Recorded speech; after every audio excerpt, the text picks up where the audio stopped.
Everyone, कैसे हैं आप सब लोग।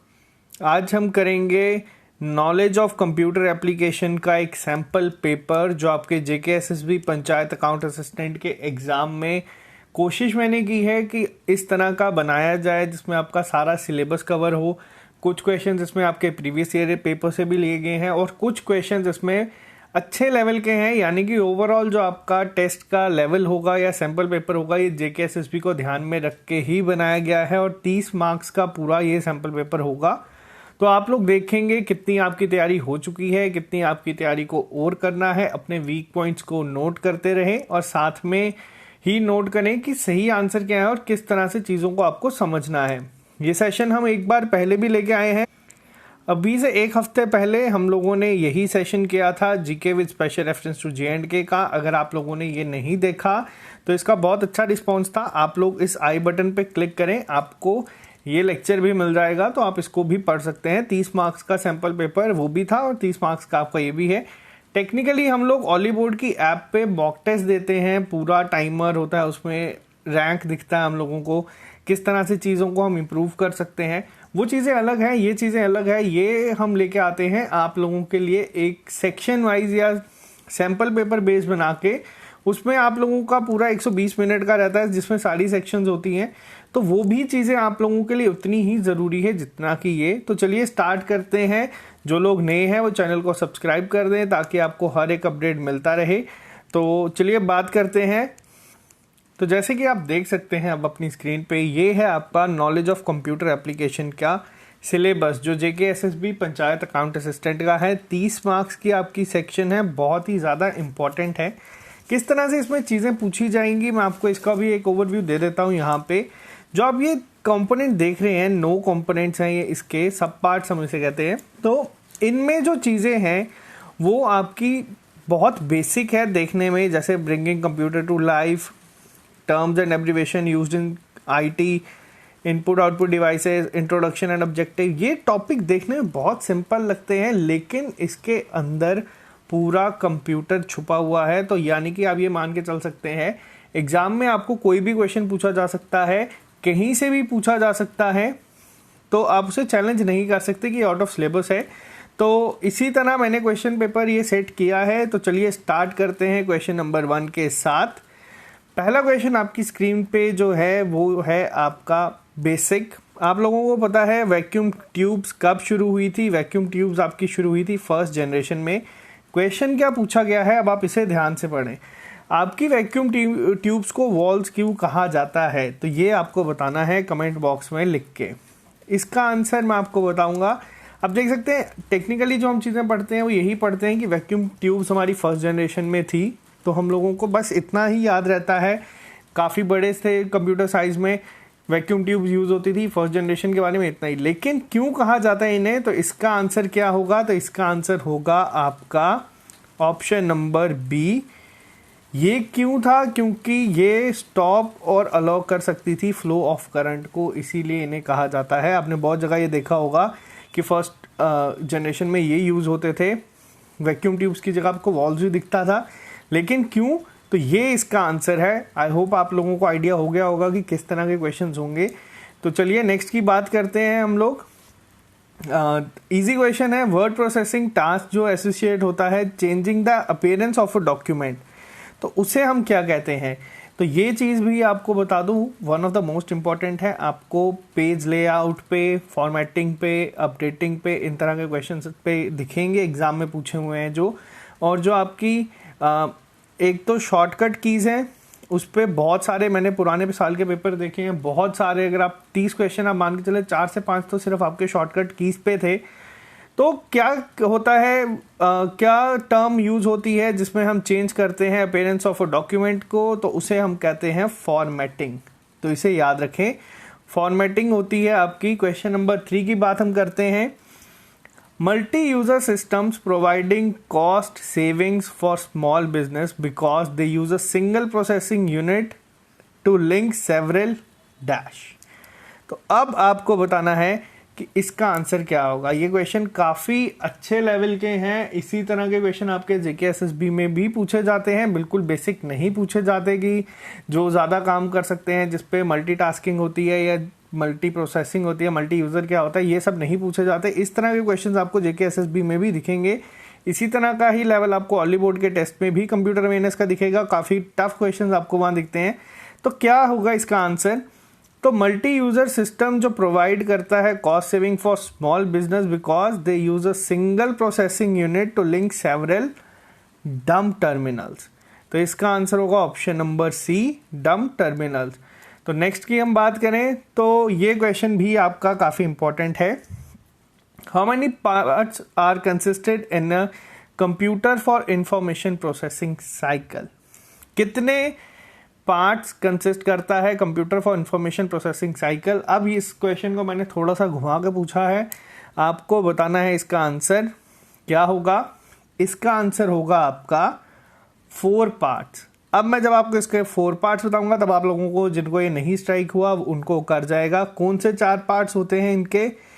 Input, output, input, processing, output और स्टोरेज। तो ये 4 पार्ट्स पे काम करता है आपका क्या? For information processing cycle. तो आई होप आपको लेवल अच्छा लग रहा होगा अभी तक।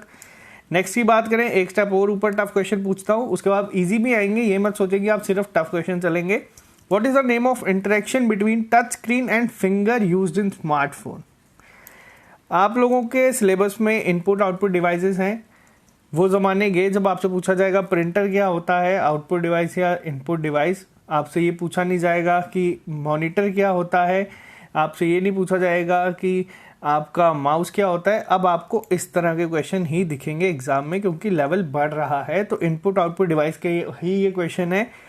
क्या कहते हैं उसे हम, जो इंटरेक्शन होती है आपकी टच स्क्रीन और finger used in a smartphone?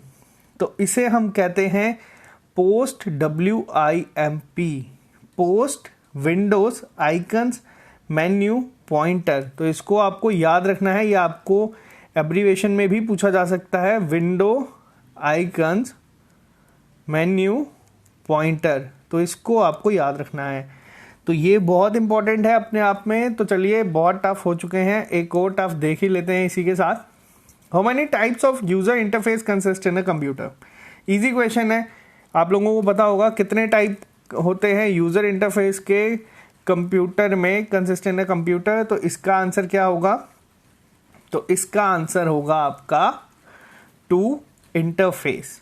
कौन कौन से होते हैं? एक होता है आपका GUI और दूसरा होता है CLI। अब GUI क्या होता है? वो होता है आपका ग्राफिकल यूजर इंटरफेस, और दूसरा जो CLI है, ये सारी चीज़ें जो मैं आपको दोनों बता रहा हूँ ये आपकी एब्रीवेशंस में भी पूछी जा सकती हैं। तो आप इन्हें इग्नोर मत करें। अगर आपको पता है तो बहुत अच्छी बात है, नहीं पता तो इसे याद रखें। CLI आपका होता है कमांड लाइन इंटरफेस। तो ये चीज़ें आपको याद रखनी है। लेवल काफ़ी अच्छा होगा टेस्ट का, तो बहुत अब बाउंसर्स में नहीं डालूंगा। अब एक इजी की बात करते हैं। What is HTTP 404? आप लोगों ने देखा होगा बहुत बार, हमारी स्टेट में तो आदत है, मैक्सिमम साइट हम खोलने जाएंगे वहाँ पे आ जाएगा HTTP 404 एरर। तो वो क्या होता है बेसिकली, होता क्या है? अब इतना मैंने आपको बता दिया कि वो एरर होता है। यहाँ पे आप ऑप्शंस पे आप नज़र डालें तो सारे आपको क्या दिखेंगे?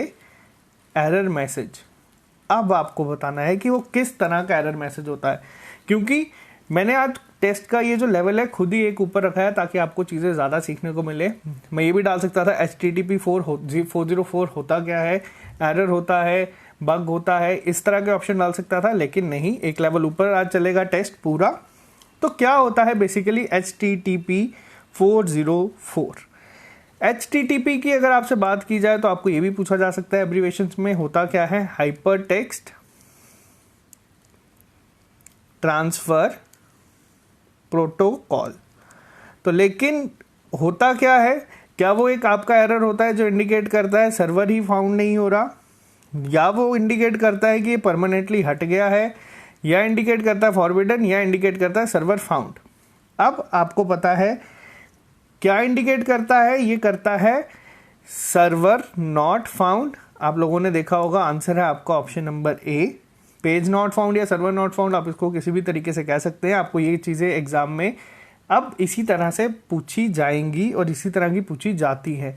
नेक्स्ट क्वेश्चन नंबर 8, ADSL की फुल फॉर्म क्या है या फिर ADSL स्टैंड्स फॉर व्हाट, तो ये आपको बताना है। एब्रीवेशन का क्वेश्चन आपके सामने है, क्या है इसका मतलब, तो इसका आंसर है आपका asymmetric digital subscriber line. Same अगर आपसे पूछा जाए DSL क्या होता है तो वो भी आपको पता हो गया होगा अभी तक क्या होता है, तो इसका आंसर है ऑप्शन नंबर C। बात करते हैं क्वेश्चन नंबर 9 पे।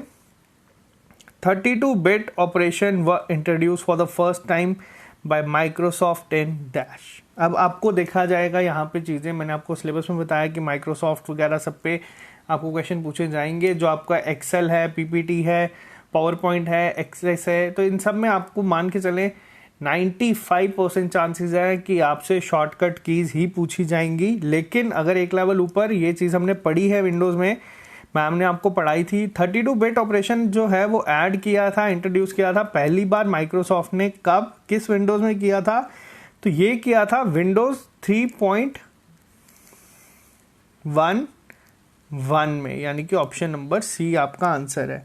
1993 में ये जो आपका 3.1 वर्जन था उसको इम्प्रूव किया गया था और इसका आंसर है ऑप्शन नंबर C। तो चलिए बात करते हैं क्वेश्चन नंबर 10 पे। इजी से स्टार्ट करेंगे और कोशिश करेंगे आगे जो एग्जाम में पूछी जाती है उस पर आए। इजी से मेरा मतलब ये है कि एग्जाम में आपको हर एक चीज़ टफ नहीं पूछी जाएगी। अगर 30 मार्क्स की आपकी सेक्शन है, अब मान के चले 10 से 15 क्वेश्चन होंगे जो इजी होंगे सबके लिए, तो सब कर लेंगे। 10 से 15 क्वेश्चन जो अभी स्टार्टिंग में हमने पढ़े उस तरह के होंगे, या एक लेवल ऊपर होगा, वो वही कर पाएंगे जिन लोगों ने तैयारी अच्छे से की है, वही लोगों को लीड मिलेगी। उसी तरह के क्वेश्चन आपको मॉक टेस्ट में भी दिखते हैं। तो हो सकता है कि जब आप, ऑब्वियस है, अगर आप 10 मॉक टेस्ट दे रहे हैं, उसमें 30 मार्क्स की आपकी सेक्शन है, 300 MCQs आपके वहाँ से हो जाएंगे। 10 अगर आप सेक्शनल टेस्ट दे रहे हैं, 30 MCQs वहाँ पे है, तो 600 MCQs आपको अगर सिर्फ कंप्यूटर के एक जगह से मिल रहे हैं तो चांसेस बहुत ज़्यादा हो जाते हैं कि इसी तरह का क्वेश्चन आपको कम से कम 10, 15 या 20 स्ट्राइक करेंगे एग्जाम में। तो इसका आंसर क्या होगा, अंडू की कमांड का शॉर्टकट क्या होता है, अंडू की कमांड का शॉर्टकट होता है Ctrl+Z। वही अगर हम बात करें Ctrl+A किसका होता है, तो अगर आपको सब सिलेक्ट करना है, मुझे अगर ये सारा पैराग्राफ सिलेक्ट करना है, मैं Ctrl+A क्लिक करूंगा तो वो सारा सिलेक्ट हो जाएगा। Ctrl+C क्या होता है आपको बताना है कमेंट में, Ctrl+Y भी आपको बताना है कमेंट बॉक्स में अभी, क्योंकि आपका टेस्ट चल रहा है, मेरा नहीं। अब अगर मैं आपसे पूछूं कि हमें एक हाइपर लिंक ऐड करना है, आप लोगों ने हमारी अभी PDF डाउनलोड की होगी जो भी इंडियन पॉलिटी की आई है, उसके नीचे आपको एक लिंक दिखता है फॉलो अस एट, और PDF के बीच में आपको लिंक दिखता है जिस पर आप क्लिक करेंगे तो डायरेक्ट आप YouTube चैनल पे हमारे आ जाएंगे। वो लिंक किस तरह से ऐड करने का एक शॉर्टकट होता है, या किस कमांड के थ्रू मैं उसको ऐड कर सकता हूं, तो वो मैं कर सकता हूं Ctrl+K। तो ये भी याद रखें। अब अगर मैं चाहूं कि मेरा ये पूरा एक पैराग्राफ जो है लिखा हुआ ये सेंटर में आ जाए जहां पे 10 है इसकी अलाइनमेंट में, तो क्या कमांड होगी उसकी, तो उसकी कमांड होगी आपकी Ctrl+E। तो ये चीज़ें आपको याद रखनी है, इसी पे आपका एग्जाम आएगा और बहुत ज़्यादा चांसेस हैं कि मिनिमम 10 से 5, 10 ज़्यादा हो जाएंगे, 5 क्वेश्चन तो आपके शॉर्टकट कीज पे पूछे ही जाएंगे। तो चलिए नेक्स्ट की बात करते हैं। अभी तक हम लोगों ने पढ़ा है कंप्यूटर वर्ड डराइव हुआ है कहाँ से, लैटिन वर्ड था, कंप्यूटर इसका नाम था, तो ये सब चीज़ें हमें पता है। लेकिन अब एक लेवल ऊपर, क्या मतलब है वर्ड एनालॉगन का, from which the word analogue has been derived. आपने पढ़े होंगे analogue computer, digital computer, speedometer में जो यूज़ होता है आपका इंडिकेट करता है। ये जो वर्ड है ये कहाँ से ड्राइव हुआ है, ये हुआ है ग्रीक से, और इसका मतलब क्या है बेसिकली, तो ये किसके अकॉर्डिंग होता है, according to equation, according to sum, according to ratio, according to dividend. अब यहाँ पे जिस चीज लोगों को पता है एनालॉग क्या होता है वो एक स्मार्ट गैस कर सकते हैं। तो ये क्या आता है आपका, ये आता है आपका option number C, according to ratio. तो इसे आपने याद रखना है, इंपॉर्टेंट चीज़ें आपको इसी तरह से एग्जाम में पूछी जा सकती हैं। Question number 12, which of the following are the another name of pen drive. Pen drive आपका वापस से इनपुट आउटपुट डिवाइसेस में से ही आ जाएगा, लेकिन आपको बताना है पेन ड्राइव का इनमें से कौन सा नाम और भी है। तो पेन ड्राइव का नाम क्या है, ये क्या उसका नाम USB फ्लैश ड्राइव है, USB डिवाइस आप लोग कहते हैं तो आप लोगों को लगेगा ये है, लेकिन जिन लोगों ने पढ़ा है उन्हें पता होगा कि पेन ड्राइव को ही गिग स्टिक भी कहते हैं, थंब ड्राइव भी कहते हैं, जंप ड्राइव भी कहते हैं और डिस्क की भी कहते हैं, और इसी के साथ फ्लैश स्टिक भी कहते हैं। तो ये सारी चीज़ें किसके नाम है? ये नाम है पेन ड्राइव के। तो इसका आंसर होगा option number D, all of the above. तो आई होप आपको अब पता चल रहा है कि लेवल किस तरह से चीज़ों का बढ़ता है। तो नेक्स्ट की अगर हम बात करें, MS एक्सेस में क्या अलो करता है अल्फ़ाबेट को, नंबर्स को, स्पेशल कैरेक्टर्स को? तो ये आपको बताना है। ये टॉपिक हमने अभी पढ़ना है MS एक्सेस, तो ये जल्दी करेंगे हम लोग कवर। तो जिन लोगों की तैयारी बहुत अच्छी चल रही है, जिन लोगों को पता है, तो वो इसका आंसर बताएं क्या होगा, ये होता क्या है। तो क्या which of these data types in MS access allows data alphabet, numbers और स्पेशल कैरेक्टर्स? तो ये आंसर आपके सामने है, शॉर्ट टेक्स्ट है, सामने है, इजी है, गेस करना होगा तो आप कर लेंगे। नेक्स्ट की अगर हम बात करें, अब बात करते हैं, यहाँ पे मैंने शॉर्टकट कीज को भी थोड़ा सा ट्विस्ट कर दिया है ताकि आपको ये चीज़ें एक बार ध्यान से पढ़नी पड़े। How can all the text in all the slides can be selected in MS power point? अभी आपको पहले क्वेश्चन में मैंने बताया कि हमें सब सिलेक्ट करना हो तो हम किससे कर सकते हैं? Ctrl+A से। तो यानी कि आपके ये दो ऑप्शंस क्या हो गए? एलिमिनेट। अब आपको बताना है किस में जाके हम सबको कर सकते हैं। क्या Ctrl+A स्लाइड व्यू में क्लिक करेंगे या Ctrl+A हम आउटलाइन व्यू में करेंगे? स्लाइड व्यू में क्या होता है, जब आपकी सब स्लाइड्स इस तरह से, आप कभी PPT पे काम करेंगे पावर पॉइंट पे, तो आप देखेंगे इस तरह से आपकी सब स्लाइड्स खुली होती हैं, ठीक है। तो एक आ जाता है आपका यहाँ पे सब स्लाइड आपकी खुली होती है। अब आपको ध्यान से पढ़ना है कि पूछा क्या गया है। आपको टेक्स्ट को कॉपी करना है इन ऑल द स्लाइड्स। तो कैसे करेंगे? आपका ये होगा by clicking Ctrl+A in outline view. Slide view में जब आप जाएंगे तो वो क्या क्लिक करेगा, तो वो आपकी सारी स्लाइड्स को सिलेक्ट कर देगा, ना कि टेक्स्ट को। तो ये आई होप आप लोगों को समझ आया होगा। नेक्स्ट, Shift+F1 इन MS एक्सेल। MS एक्सेल पे मेरा भी शॉर्टकट की इस पे थोड़ा हाथ टाइट है, मुझे खुद पढ़ना है इसको और इम्प्रूव करना है। तो ये हम साथ साथ में ही करेंगे। मैं एक वीडियो कोशिश करूंगा लेके आऊँगा जिसमें मैं सारी शॉर्टकट कीज आपको परफॉर्म करके दिखा दूंगा एक्सेल पे और किस तरह से होती हैं। तो फिलहाल इसका आंसर बताएं, Shift+F11 क्या यूज़ के काम आती है हमारे? तो ये किसके काम आती है? तो ये आती है एक नई शीट ऐड करने के काम। तो इस पे हम काम करेंगे। नेक्स्ट क्वेश्चन नंबर 16, मैक्रोज इन MS एक्सेस क्या होते हैं? तो इसका आंसर क्या होगा? जितने भी आपके ऑटोमेटेड टास्क होते हैं MS एक्सेस में, ये आपके मैक्रोस परफॉर्म करते हैं, आपको ये पता होना चाहिए। तो ये फंक्शनैलिटी बेस यूज़ करते हैं, रिपोर्ट्स, फॉर्म्स जितने भी आपके होते हैं उसमें काम आ जाते हैं। तो नेक्स्ट क्वेश्चन नंबर 17। अभी तक आई होप आप लोगों के मार्क्स अगर 10 से 12 के बीच में भी चल रहे होंगे तो बहुत ही अच्छे चल रहे हैं, क्योंकि इस बार लेवल जो है क्वेश्चंस का वो काफ़ी अच्छा है, बिल्कुल ईजी नहीं है, आपको ध्यान से पढ़नी पड़ेंगी चीज़ें। नेक्स्ट की अगर हम बात करते हैं, आपने पढ़ा है वायरस भी आपसे पूछे गए हैं जो रिसेंट आजकल यूज़ होते हैं उसके बारे में, वायरसेस, एंटीवायरसेस। तो ये क्वेश्चन नंबर 17 आपके सामने है। क्या इंस्टॉल होता है और छुपा हुआ रहता है आपके कंप्यूटर मेमोरी में और it stage involve to a specific type of files which it infects?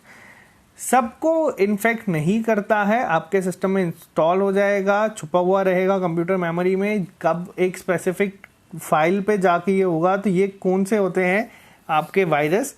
तो ये होते हैं आपके direct action virus. I hope आपको समझ आ गया होगा। डायरेक्ट एक्शन वायरस का ही एक और नाम है जिसका नाम है नॉन रेजिडेंट वायरस। तो इन्हें ही नॉन रेजिडेंट वायरस भी कहा जाता है। जब आप लोग गलती से कोई चीज़ को कर लेंगे इंस्टॉल अपने कंप्यूटर में, तो ये क्या करेगा, छुपा हुआ रहेगा। जब एक स्पेसिफिक टास्क आप परफॉर्म करेंगे या एक फाइल को करेंगे, उसको एक पर्टिकुलर ये हार्म करेगा, ना कि सबको। तो ये आपको पता होना चाहिए। Question number 18, dash deletes all the files that it infects. कौन सा वायरस सब फाइल्स को डिलीट कर देता है, जिसको भी वो इन्फेक्ट करता है। नॉन रेजिडेंट वायरस इसका आंसर नहीं है, क्योंकि मैंने आपको अभी बताया है थोड़ी देर पहले कि वो क्या होते हैं आपके, वो होते हैं आपके डायरेक्ट एक्शन वायरस। इनमें से कौन सा होता है, तो इनमें से होता है आपका option number B, overwrite virus. ये आमतौर पे आपको ईमेल्स के थ्रू ही दिखेंगे आपके सिस्टम में आते हुए, तो इसीलिए जितनी भी स्पैम मेल्स होती हैं उन्हें आप क्लिक ना करें। क्वेश्चन नंबर 19 की अगर हम बात करें तो ये अभी आपका रिसेंट है, ये हम इस पे हम पहले जो लाइव क्विज हुआ था हमारा उस पर भी हम बात कर चुके हैं। आप लोगों ने कभी देखा होगा, जब भी आप लोगों ने सपोज अमेज़ॉन पे कोई चीज़ सर्च की या फ्लिपकार्ट पे सर्च की, तो ये चीज़ें आप लोग जब फेसबुक यूज़ करेंगे वहाँ पे अपने आप सजेशंस में आपको दिखना शुरू हो जाती हैं। या आप लोग कहीं और जाएंगे, यूट्यूब पे वीडियो खोलेंगे, वहाँ पे आपको ऐड, वीडियो से पहले ऐड में दिखना शुरू हो जाएंगी। तो ये सारी चीज़ें क्या होती हैं, तो which of the following is a software that once installed on your computer tracks your internet browsing habits and send you popups containing advertisement related to that site और टॉपिक यू हैव विजिटेड। तो इसका क्या नाम होता है, तो इसका नाम होता है आपका एडवेयर।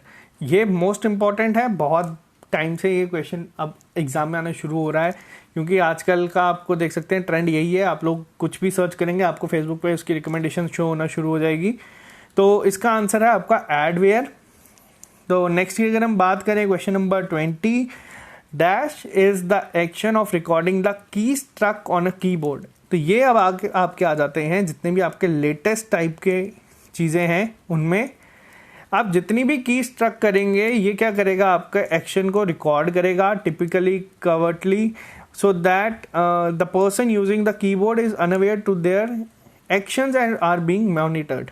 तो क्या करता है, आप लोग ऑन करेंगे अपना लैपटॉप, आप कीज़ को प्रेस करेंगे और अपने आप ही आपकी जो की आप प्रेस कर रहे हैं, फिर वो आप सपोज पासवर्ड्स के टाइम पासवर्ड अगर डाल रहे हैं तो उसको भी ट्रैक करेगा, मॉनिटर करेगा कि किस किस की को प्रेस किया गया है।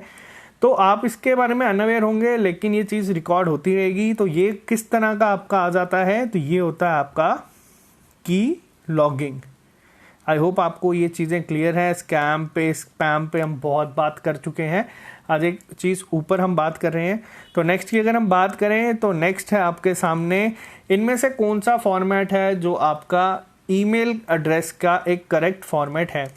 अगर आपको किसी को ईमेल भेजनी हो तो किसको भेजते हैं और किस तरह से भेजते हैं, आपको बताना है इनमें से कौन सा है। ईजी है, बताएं कौन सा होगा। तो ये है आपका ऑप्शन नंबर बी, name@website.info। तो ये है आपका आंसर। जैसे सपोज xyz@gmail.com, तो ये है इसका आंसर। क्वेश्चन नंबर 22 की बात करें तो अभी तक हम लोगों ने एक चीज़ पढ़ी है www। ये क्या होता है, आपको एक और चीज़ बता दूं, ये आपके जेके एसएसबी में क्वेश्चन पूछा जा चुका है पहले। ये जब मैं पेपर्स बाद में ढूंढ रहा था उसमें मुझे दिखा, लेकिन पेपर से पहले मैं ये क्वेश्चन डाल चुका था। तो आप लोगों ने www के बारे में पढ़ा है, ये मैक्सिमम लोगों को पता है, लेकिन www क्या होता है, किसके लिए स्टैंड करता है, तो आपको ये बताना है। तो ये है आपका वर्ल्ड वाइड वर्म, तो इसको भी आप मार्क करके चलें, काफ़ी इंपॉर्टेंट है। तो नेक्स्ट की अगर हम बात करें, question number 23, which among the device that converts computer output into the form that can be transmitted over telephone line. तो ये आप लोगों को पता ही होगा, मैं मान के चलता हूँ, क्योंकि जिस तरह से हमारे यहाँ पे इंटरनेट बंद रखता है मैक्सिमम लोगों को पता है। आंसर है इसका ऑप्शन नंबर डी, मॉडम। आप लोग लिख के बताएं मॉडम की फुल फॉर्म क्या होती है कमेंट बॉक्स में। तो चलिए क्वेश्चन नंबर 24 पे। क्वेश्चन नंबर 24 के बाद जो आपके क्वेश्चन आएंगे वो होंगे आपके होमवर्क, आप लोग उसका आंसर करेंगे। उसके बाद वीडियो अपलोड होने के थोड़ी सी देर बाद 5 से 6 बजे मैं या तो इसका हमारे फेसबुक ग्रुप पे या इस भी वीडियो के नीचे कमेंट को पिन कर दूंगा सही आंसर्स के साथ। तो देखें अब आप लोग कितनी तैयारी कर रहे हैं। तो आपको बताना है ब्लैंक स्पेस, यानी कि यहाँ पे क्या होगा। डेटा आता है, इनपुट डिवाइस में जाता है, इनपुट डिवाइस के थ्रू इनपुट डेटा को कोडेड किया जाता है, फिर वो कहाँ पे आता है और प्रोसेस होकर डेटा आपका आउटपुट डिवाइस से आउटपुट बन के निकलता है। तो इसका आंसर क्या होगा, इसका आंसर होगा आपका ऑप्शन नंबर सी, CPU। तो CPU में आता है सारा, यहाँ पे आपके परफॉर्म होते हैं जितने भी आपके अरिथमेटिक लॉजिक यूनिट या सब कुछ, ALU यहाँ पे है, CU यहाँ पे है। तो ये आई होप आपका क्लियर होगा। अब क्वेश्चन नंबर 25 हम करेंगे, उसके बाद वाले आपके होमवर्क होंगे, और वो क्वेश्चन जो हैं वो आपके JKSSB में ही पूछे गए हैं। मैंने डायरेक्ट आपके वहाँ से उठा के यहाँ पे कॉपी किए हैं। तो the wheel located between the two standard buttons on a mouse is used as, आपने माउस देखा होगा, इस तरह का माउस होता है, इस तरह का, ये लेफ्ट क्लिक, ये राइट क्लिक, और इस तरह से बीच में एक बटन होता है जिससे आप स्क्रॉल कर सकते हैं। तो आंसर है आपका ऑप्शन नंबर बी, स्क्रॉल। अब बात करते हैं उन क्वेश्चंस की जो JKSSB में आए हैं और JKSSB में पूछे गए हैं। क्वेश्चन नंबर 26 ये है आपके सामने, the binary number 10101 base 2 is converted into decimal number, तो क्या बनेगा? सिंपल से तरीके में मैंने आपको चीज़ें सिखाई हैं, मैं ही ये आपको यहाँ पे करके दिखा देता हूँ। जिन लोगों ने डेटा रिप्रेजेंटेशन की नहीं पढ़ी वीडियो वो पढ़ लें। आपको बता दूँ सिलेबस सेम रहता है, लेकिन आपके ये क्वेश्चन पूछे जाते हैं एग्जाम में, तो आप इस बार डेटा रिप्रेजेंटेशन को भी पढ़ें। ये क्या होगा? 1, 4 एंड आपका 16, कैसे? क्योंकि 2 की पावर 0, 2 की पावर 1, 2 की पावर 2, 3, 4 इस तरह से हम करते जाएंगे। 16, 4, 20 और 1, ऑप्शन नंबर बी 21 आपका आंसर। नेक्स्ट की अगर हम बात करें कि हम लोग अभी किस जनरेशन ऑफ कंप्यूटर में है, इसका आंसर भी काफ़ी इजी है, क्योंकि आपको मैंने बताया फर्स्ट में आपके वैक्यूम ट्यूब्स थे, सेकंड में आपके फिर सब चीज़ें चेंज होना शुरू हुई, थर्ड, फोर्थ और फिफ्थ आपकी जनरेशन जो है अभी चल रही है। अगर आपसे पूछे किसकी जनरेशन है, या 6th जनरेशन अगर आपसे पूछे चले किसकी होगी, तो वो आर्टिफिशियल इंटेलिजेंस की होगी, इतना आएगा नहीं। अब शॉर्टकट की इस पे क्वेश्चन आपको पूछे जाते हैं, इसका आंसर आप कमेंट बॉक्स में लिख के बताएंगे। अगर हमें क्लोज करना है एक स्प्रेडशीट को, तो हम किससे करेंगे, किसको प्रेस करके हम डायरेक्ट इसको क्लोज कर सकते हैं, इसका आंसर आप लोग दें। और आपको बता दूं 4 और 5 सितंबर को हमारा मॉक टेस्ट 4 होगा। अब से हम लोग स्टेट रैंक भी देख पाएंगे, क्या हमारा रैंक अभी तक चल रहा है। JKSSB अकाउंट असिस्टेंट में 1200 के करीब 1300 के करीब लोग वो टेस्ट दे रहे हैं, और इतने ही लोग सीरियस हैं जो अपनी पॉकेट से अगर 200-300 रुपये निकाल रहे हैं, तो वो आपको पता है सीरियस लोग ही करेंगे। फॉर्म आपके अप्लाई 5 लाख, 6 लाख, 7 लाख जितने मर्जी हो जाए, उससे फ़र्क नहीं पड़ता। सीरियस एस्पिरेंट आपके 5-6 हज़ार से ज़्यादा नहीं होंगे, तो वो उनमें से ही आप मान के चलें 2000 लोग अगर हमारे साथ टेस्ट दे रहे हैं, तो आपको एक अपना रैंक एक्चुअल में पता चलेगा कि आप कहाँ पे भी स्टैंड कर रहे हैं और आपको कितनी इंप्रूवमेंट और चाहिए। तो नेक्स्ट की अगर हम बात करें क्वेश्चन नंबर 29 की, email address of a recipient specified in the field do not appear in the received message header, तो वो क्या होते हैं? तो इसका आंसर भी मैं आपको बता देता हूँ, ये होता है आपका BCC, ब्लाइंड कार्बन कॉपी होती है। CC आपका होता है कार्बन कॉपी, और BCC मतलब ब्लाइंड। तो जिसको अगर मैं सपोज BCC में जितने मर्जी लोग डाल दूं, उन्हें नहीं दिखेगा कि वो किस किस को ये मेल मैंने की है, और एक ही साथ सबको हो जाएगी। लास्ट क्वेश्चन आज का, which of the following is not an client, Microsoft Outlook, OS X मेल, लोटस या HTTP? तो इसका आंसर भी आप लोग कमेंट बॉक्स में लिख के बताएं। तो आई होप आप लोगों ने आज 30 में से अगर इस टेस्ट में 20+ किया है स्कोर, तो वो बहुत अच्छा है। जो हमारा पहला सैम्पल पेपर था जनरल नॉलेज का, वो काफ़ी इजी टू मॉडरेट लेवल का था, तो बच्चे कह रहे थे कि ये काफ़ी इजी है, तो मैंने कंप्यूटर का आपका पूरा एज इट इज़ कोशिश की है, जिस तरह से JKSSB क्वेश्चन डालता है पूरा एनालिसिस करके, उसी तरह से डालने की कोशिश की है। तो आप लोग कमेंट बॉक्स में ज़रूर लिख के बताएं। अगर आप नए हैं चैनल को सब्सक्राइब कर लें ताकि आपको अपडेट मिलता रहे। तो 2 सैम्पल पेपर हम कल लोग कर चुके हैं, तीसरा सैम्पल पेपर मैं शायद से साइंस का लेके आऊँगा, या उससे पहले आपको लेक्चर्स मिलेंगे, तो वेट करें, चैनल सब्सक्राइब करें ताकि आपको हर एक अपडेट मिलता रहे। आज के लिए इतना ही रखते हैं, तो बहुत जल्द मिलेंगे। जिन लोगों को एक्स्ट्रा नोट्स चाहिए वो वॉलीबोर्ड से लेके पढ़ सकते हैं, आपको बुक्स की रेट में ही वो मिल जाएंगे रेंज में। तो चलिए आज के लिए इतना रखते हैं, मिलते हैं कल नए लेक्चर के साथ। Okay guys, bye bye.